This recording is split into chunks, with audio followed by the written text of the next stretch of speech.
Comment on fait les bébés? Tu vois le principe du polyéthylène réticulé, le PER? Eh ben c'est pareil. Sauf que là il faut un coupe-tube, une pince à emboîture et une rainureuse. C'est pas compliqué? Sinon, à l'école, ça va, cool? Tout commence par le montage de la nourrice. Elle est composée d'un collecteur pour l'eau chaude et d'un autre pour l'eau froide. Enroulez du ruban d'étanchéité sur le filetage des raccords. Nous utilisons des tubes PER pour polyéthylène réticulé haute densité. Le tube est connecté avec des raccords à sertir sans outillage spécial. Le bleu pour l'eau froide, le rouge pour l'eau chaude. Le système consiste à enfiler sur le PER l'écrou, la bague, puis d'enfoncer le tube dans l'embout déjà raccordé à la nourrice. Il vous suffit désormais de visser pour réaliser le sertissage du raccord.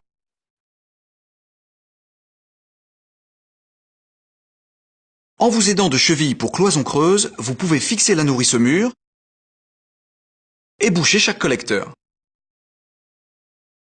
Les mesures qui vont suivre ont leur importance.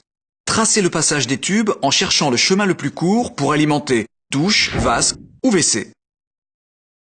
Puis, à l'aide d'une rainureuse, à manier avec précaution, découpez le plâtre et découvrez vos saignées de 25 mm de large.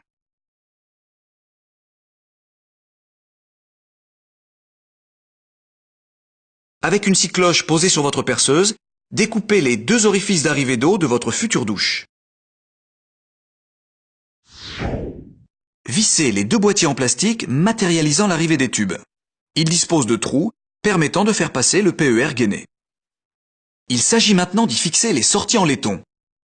Toujours avec la méthode écrou et bague, puis insertion. Pour vous faciliter la tâche, munissez-vous d'une pince à emboîture. Elle permet d'agrandir l'extrémité du tube pour mieux faire entrer l'embout du raccord. Après avoir fixé ces arrivées d'eau, nichez vos tubes dans les saignées jusqu'à la nourrice. Coupez gaine et tube avec une pince pour préparer leur raccordement à la nourrice. Raccordez l'eau chaude au collecteur d'eau chaude. Idem pour l'eau froide à la rampe correspondante.